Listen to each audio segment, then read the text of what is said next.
sights to see, rolling hills or city streets, ocean to ocean and all in between. It's out there just waiting on you and me. So look alive, 'cause while I was waiting for you, paradise is on the other side. Welcome to Unreasonable, put on by the Jacksonville Civic Council. Interesting interviews from Jacksonville's most iconic entrepreneurs, CEOs, and wonderful success stories. They do things that are unexpected, unreasonably, in order to make their own change. In each episode, you'll meet passionate change makers who are rewriting the rules and daring to dream bigger for their community and our city. My hope that their stories ignite something in you, that you'll be inspired to reimagine what's possible and lead with purpose in your work, your life, and right here in Jacksonville. You're going to really be inspired. Welcome to another episode of Unreasonable. I'm your host, Josh Martino. I'm a member of the Jacksonville Civic Council, and with us today is Donna Orender. Donna Orender is a member of the Jacksonville Civic Council and has been described as a nationally recognized business leader, innovative thinker, keynote speaker, entrepreneur, and author. During her basketball career, she averaged 4.5 assists per game, but in life, she has assisted thousands of people in recognizing their potential and has created countless opportunities for people to succeed. She is wonderful, she is unreasonable, and she is Jacksonville.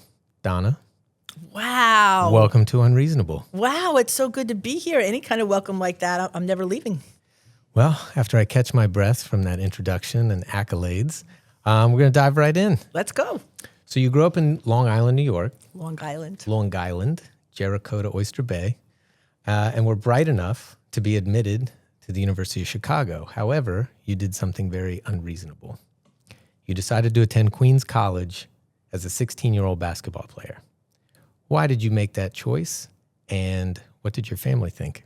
I can start with my family. My family actually didn't know any better. Like I was in charge of my whole getting into college workload. Like, so they were like, my parents didn't want me to go to the University of Chicago. They thought it was in a bad neighborhood. Right? Today, every time I bring that up, we laugh. But that said, I found sports as a young girl, and it was my muse. It was my place of happy. And eventually I found basketball and it found me. And obviously it's been a good match because all these years later, I feel like it was a match made in heaven. Was it the camaraderie of the team? Was it the sound of the basketball hitting the floor? Was it the teammates? Was it the action? Was it the contact? Was it the... I think it's all of that. Yeah. It was all of that, but it was also about excelling and pushing yourself to places that you didn't think that you could go, and getting there. And so I was 15, I think. I was sitting in the stands of the national championship game, women's collegiate national championship game. And Queens College was playing against Immaculata in that game. And it was crazy. And it was loud, and it was boisterous, and the gym was packed. And I said, I want to be a part of this. And so I introduced myself to the coach. And I said, I want to come play here. And she said, okay, you should come play here. It was just like that. I mean, I did try out for the Olympic team as a 15-year-old, and I made it to the last cut. Oh, wow. So it wasn't like I was terrible. Did you have a hoop at home, like on the back of the garage? God bless my dad, right? They were not supportive of my sports passion. They really weren't. At sixth grade, they thought, okay, enough with this, little girl. It's time to put away the boy toys in a sense. Yeah. But he saw how much I loved it, and to this day, I think I spoke about it at his funeral. And I remember him, shirt off, in our driveway, literally digging the hole, pouring the cement, and putting my hoop up. And I mean, that was really that's a hashtag girl, dad, true love kind of moment.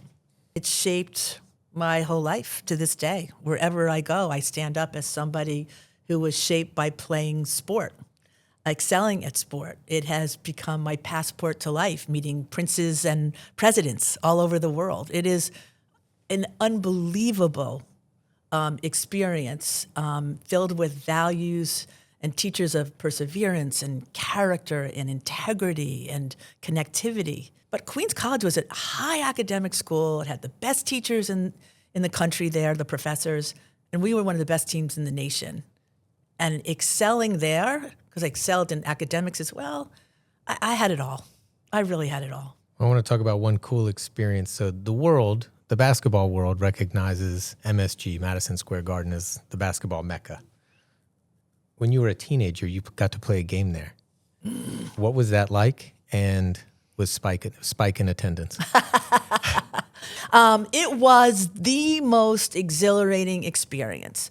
And as I look back, and many things I can't remember, I can remember so many touch points of that day. I remember over 12,000, 13,000 people in Madison Square Garden. I remember the music, Helen Reddy playing I Am Women, Hear Me Roar. I remember being on the layup line, tears coming down my face. I remember my mom holding a sign. I couldn't remember if she remembered to hold it right side up or right side down, but there she was with her sign, because she was never sure when to really clap. She didn't understand the game that well then.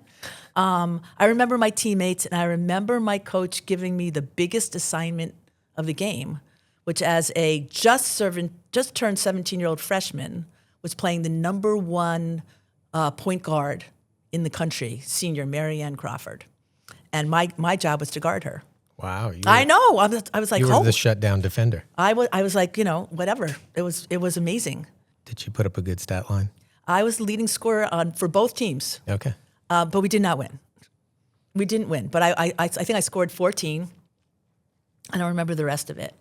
But if she had to guard me, she wasn't as good guarding me as I was of her. Well, speaking of winning and losing, so right after the Women's Professional Basketball League folded, the New York Times published an op-ed written by you, where you said, turning professional was unheard of, unthinkable, and yet here I sit 7 years later, a has-been in the professional sports world, having lived a dream I had never dreamed before. How are you able to quantify the experience as a success despite the shutdown of the league itself? Because I did something that so many people dream about, even to this day. I was a professional athlete. I got paid to play. That is extraordinary. I remember when I was working at the PGA Tour and building that company, and young men would come and want to work at the tour, and they'd pull out these pictures of like Jack Nicklaus in their wallet. And I'm like, okay, isn't that wonderful? I got to be in the arena. I got to test myself. I got to travel all around. I got paid to play, right? What does that mean? I was one of the best. And I got to do it in, incredible ways. And I learned a lot about the world. I learned a lot about business. I learned about what the world valued. It was extraordinary. What kid doesn't grow up counting down 3, 2, 1 and firing up shots in the backyard, or dreaming of playing? Like for me, I dreamt of being second baseman for the Atlanta Braves my whole life, or point guard for the Atlanta Hawks. I counted down, missed a lot of shots, but loved the thought that one day I'll be wearing my team's colors. I was obviously born and raised in Atlanta, so all the Atlanta teams were my teams. I get that. But it's everything. And so, you take that vision, you take that dream, and then you play in your rec leagues, you play for your school. And eventually, for most people, the majority of people, that dream fizzles out at some point, or you recognize the limits of your own talent and you hang on to it as a fan for the rest of your life, or you may be trying to get a job in sports. I think while I was in law school, I applied to work at every single Major League Baseball team. And I got a rejection letter from every single Major League Baseball team. And I kept every single one of them, not because I was upset, because I thought it was so cool to see the team's logo on the letterhead, even though it was a rejection letter. I still have them, I think, at my parents' house. To your point, it wasn't my dream. I didn't have that dream. When I played basketball in high school, we played 6 games. Now, I played on the boys' tennis team. The boys' basketball team wouldn't take me, right? But I played in AAU. I played in the Rucker League in Harlem, right? Which was, oh my God, what an experience that was. Rucker Park's legendary. Legendary, right? And I'd walk through the cages in West 4th Street down there. But I played in Horatio Park in Manhattan, right? There's always a game somewhere in Manhattan. And it was always mixed, right? So I always played with the guys. Or up in Riverside Park. But the point is, it wasn't a dream. And I'll never forget, I was playing, I think it was my freshman year at Queens. Maybe not. It was my freshman year. And CBS, Sports Spectacular, was doing a story on us because we're going to play this big game at the Garden. And I don't know if you remember, God rest her soul, Phyllis George, former Miss America, but one of the first premier women sportscasters. She comes up to me and she says, well,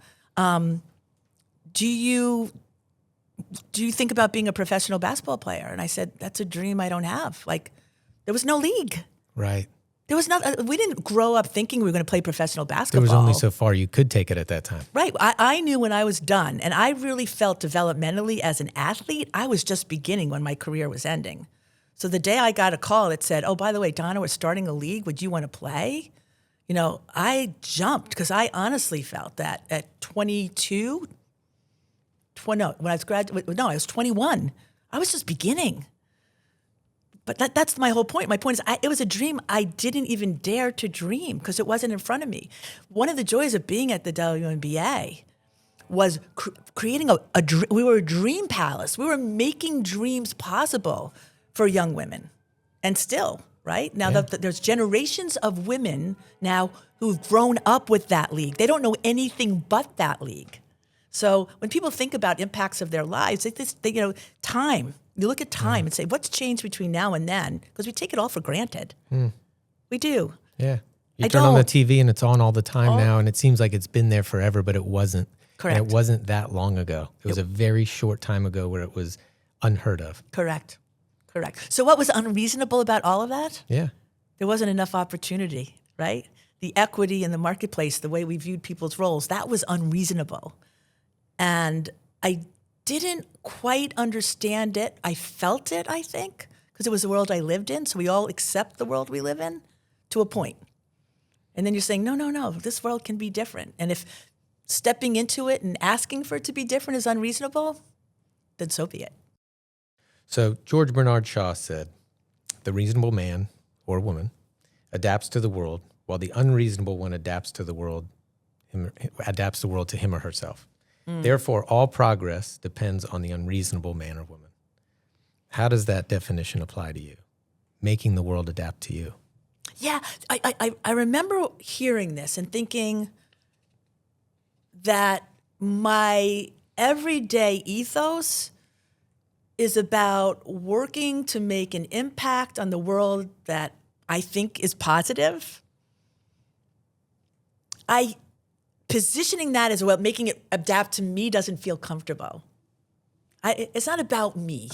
I think the world has to be about us. And I understand there's pendulums, right? You know, we have the big identity kind of politic that's happening, right? Me, I, what's good for me. But truthfully, what's good for me gets played out in a much more positive, productive way when we think about what's good for us. And so that little part of it was, do I run against the counter? I think it's part of my nature. Yeah. Is to ask the questions of why this or not that. Is that unreasonable? Some people feel threatened by that. Well, I think the literal, take of the quote, is how I identify with it is, for the majority of my life, and in a lot of ways still today, I'm a pleaser, right? I love to make people happy. It's probably why I'm in the hospitality business. Nothing gives me greater joy than to, cook something and watch someone eat it and truly enjoy it, or to be hospitable or make people enjoy an experience. So I think you can spend your life always trying to please others. And I do get a lot of gratification from that. But at some point, there are situations or things where you see inequity in the world or an inequality in the world, or you want to make something happen. And so you kind of have to ruffle feathers sometimes, but you have to be willing to do that. So I think that's kind of my literal take on the Shaw quote, is that there are times to be unreasonable and make your own waves. Yeah, I guess I would always work to make the choice of what this is positioning as unreasonable to make it feel like it's reasonable. Or in other words, flip it, right? Your position right now actually is unreasonable. And let me tell you why this position is actually reasonable. Because there is unreasonable baked into the everyday. And I think it is incumbent upon us to try to call that out in a way that people can hear it, feel it, and give them the opportunity to make adjustments. Right. Right? And I'm coming over. I can't wait for this meal to be served. I want you to be happy. I think I'm coming to your house next, but then I'll reciprocate. All right, you started Generation W in 2011. I did. For people out there who don't know and should, what is Generation W? Why did you create it? And why do you consider it your biggest professional, personal achievement? Well, it's one of them. I would say that. It's one of them. In terms of Generation W, after I left the WNBA, the world was clarified for me in a way I never anticipated. I didn't understand how much I would learn about the world, how it felt about men, how it felt about women, how men and women felt about themselves, how the economics, cultural, all that stuff worked. And I left feeling that I would always, in my heart, be engaged in helping to elevate women and girls. Because I lived firsthand trying to build a sustainable business around strong women, and the reactions were stunning to me. So how does Generation W succeed in doing that? So I came back here. I said, well, I want to give a gift to this city. I hope that doesn't sound like I had hubris, but I honestly wanted to give something back because I felt like now I was finally going to spend time here. I'd spent most of my career literally on the road. And so I said, let's do thought leadership. I love ideas. I love creativity. I'd been around the world. I spoke, and I saw the best. And I said, as long as we're going to be here, let's create something like the best. Let's create a thought leadership event where no one would expect it at the time, which was Jacksonville, Florida. Let's elevate the great people here because there are so many. I've been so many cities, and there's great people everywhere. We never thought of ourselves as being great, but we are, and there's so much talent. And so I said, I'm going to do this, literally. I'm going to create Generation W. It's going to be about educating, inspiring, connecting women, and in the service, though, in the service of building great community. It's about really believing in the value of each of us, right? Life is a team sport. It is. So that's how I approached it. No one knew what I was talking about, which I didn't know at the time. They told me after, but it didn't stop them from saying yes. Didn't stop. So that's how Generation W was born. So you had some naysayers, or maybe did you have some self-doubt or about your ambitious project? No, I really didn't. It's funny. I think of this now as I approach this new league. What's the worst that can happen? Like I said this to myself, it doesn't work. Okay, but I did it. What was interesting is one of the people who was really supportive of me in the beginning, and I laid out to her the plan. And I said, here are things, this is how they're done now, and here's how I'm anticipating doing it. I'm going to have it short. It's going to be energizing. I'm going to bring all these people. It's going to move really quick. And then I'll never forget for as long as I live, the woman said, how could you do that? This is Jacksonville, Florida. And I was like, what do you mean? This is what we're going to do because it is Jacksonville, Florida, right? Exactly. But this is the person who said, oh my God, you have to do this. You have to bring change. You have to put this out there. And as soon as I presented how I was going to do it, which was change oriented, the first thing she said was, oh my God, you can't do that. And we did. Even when you should be in the spotlight, your goal, your mission, your natural take is to raise other people up and to create an opportunity for the light to shine on others. So in the middle of a speech about something completely different, you see a friendly face in the crowd, someone who you have inspired or has inspired you, and you just want everybody to know who that is and that that's somebody you should know because they have a great heart, they have a great story, you will be inspired, and they deserve to be known even though they may not be known. I think that's an amazing way you speak to the world and continually lift people up. I know it's a small moment and I'm taking a lot from what may seem like a little, but really it's always fun to watch you do that. You want to know the truth? I wasn't even aware that I did that. Like it's not like a conscious thing. I do have a strong desire to make people feel that they're included, that they are seen, and that they're connected.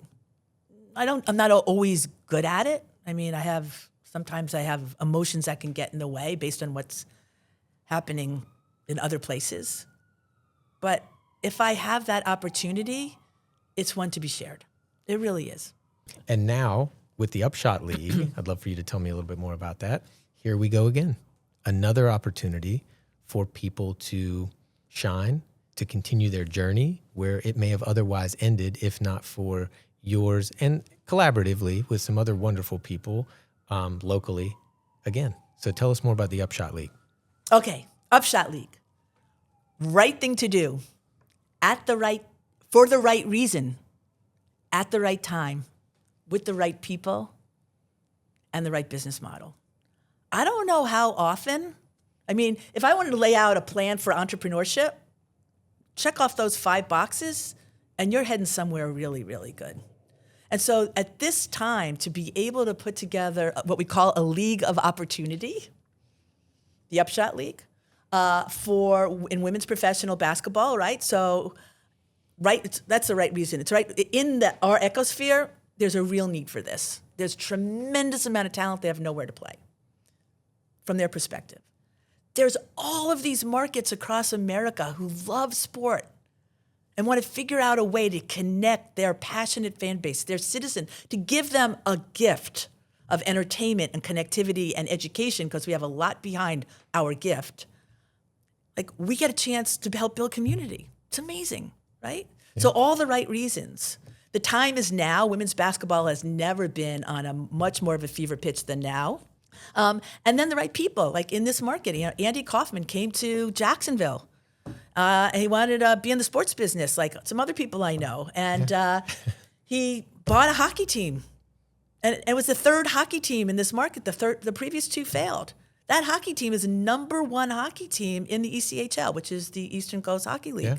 9,200 tickets in Jacksonville, Florida for ice hockey.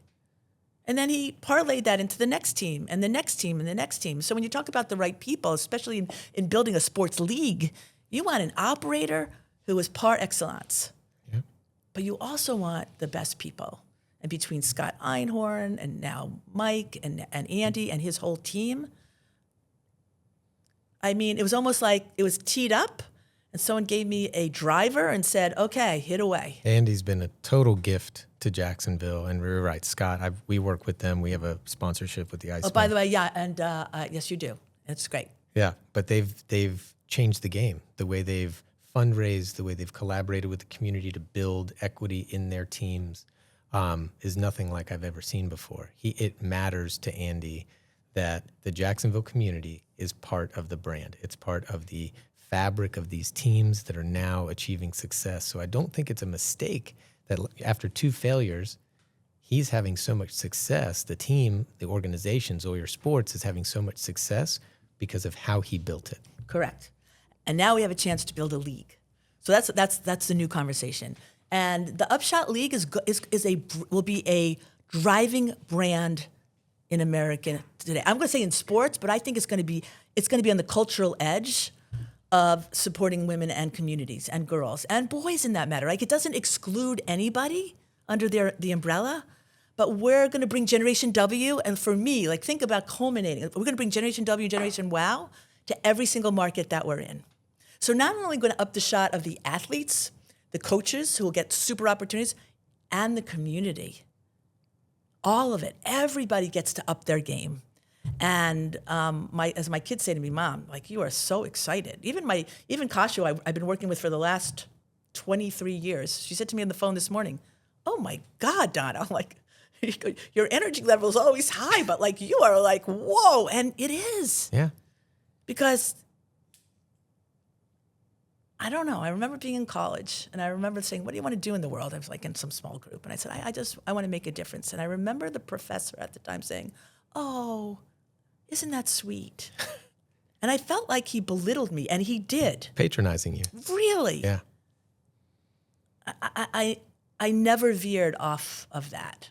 But I remember it. It seared me like, oh, that's not important enough. No, actually, that's everything. That's everything, right? Yeah. So we've talked about building Generation W. We've talked about building the UpShot League. Let's talk about building Jacksonville. Yes. So the Civic Council has a goal. Yes. For Jacksonville to become a world-class city by 2032. Yes. How do we get there? And do you think it's achievable? First of all, for me, for those who know me, I'd say accelerate forward the date. Like, you know what? Let's be really unreasonable. Let's give ourselves 5 years. Okay. You know what I mean? A sense of urgency, right? So how do we do it?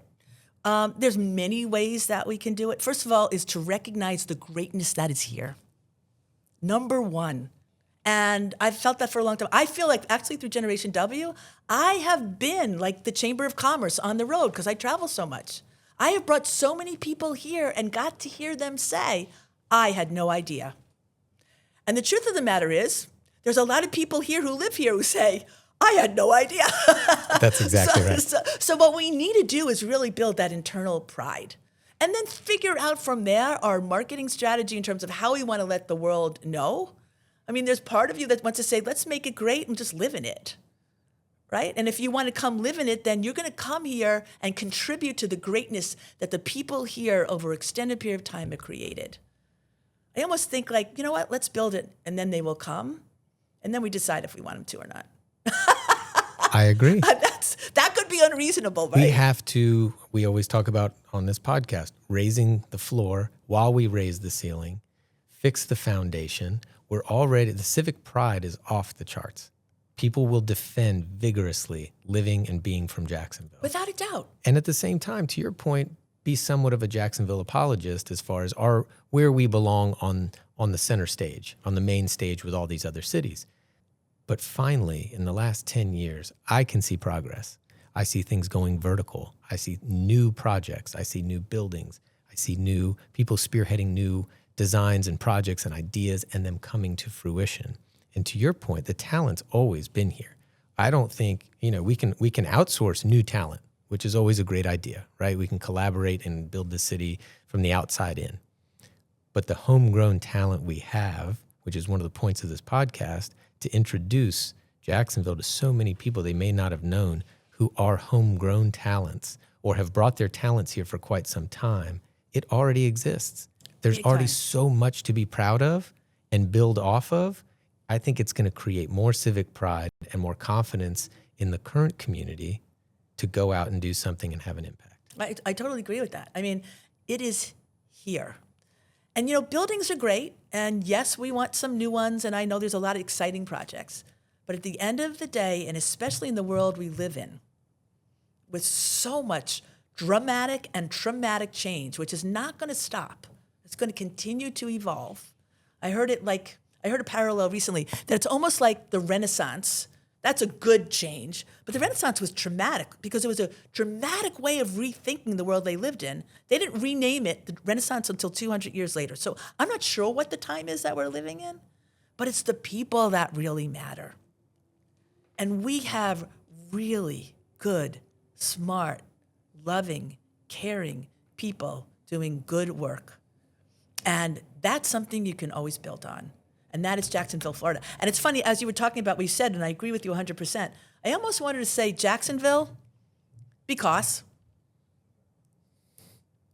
I know it's very like what? Because. And you know what? If you want to know what because means, you come find out. And if you don't, we're okay with that too, because we're doing something special. That's what I think makes Jacksonville beautiful.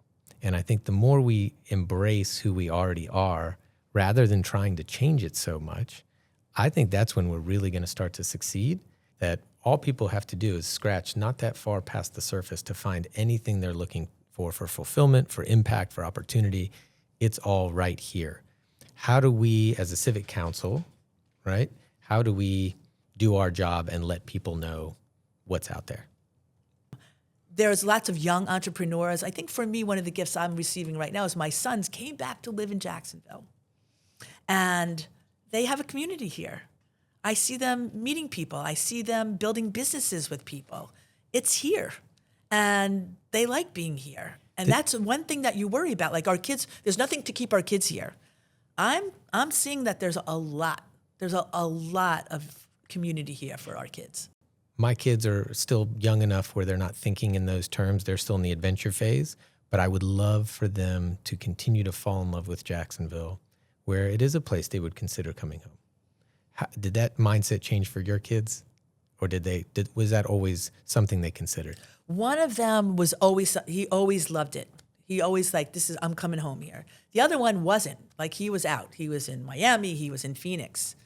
I think family family centrality does play a role in that. So I don't think you're going to have to worry too much, Josh. You're just going to, it's going to be also who they meet and ultimately, right, there's all these other kind of variables, whatever, that can impact that. But if they're happy here, can come back and be happy here. Yeah, I agree. I think that's the goal. Right? Yeah. Well, I've taken up too much of your time already. Never enough. I really appreciate you coming. My pleasure. And, thank you for sharing your story, your inspiring story. Thank you for shining a light on so many people and encouraging them to pay it forward and exposing all the wonderful stories out there in the world and breaking those ceilings for so many people and creating new opportunities for people to have the life that they may not have dreamed of was possible and now is possible because of your efforts and the efforts of the people that you're collaborating with. Many people, Yeah. sure. So we're all very grateful for you. And I am grateful for you. And I think I am, hungering for some bonos right now. That's a PSA, I think they call that. Thanks, Josh. Thank you. Thanks You're for beautiful. being here. All right. And that's it for this episode of Unreasonable. Thanks for tuning in, and we'll see you next time. Thanks for joining us on Unreasonable. Look for us online, follow us on social media, and wherever you get your favorite podcasts. Ocean to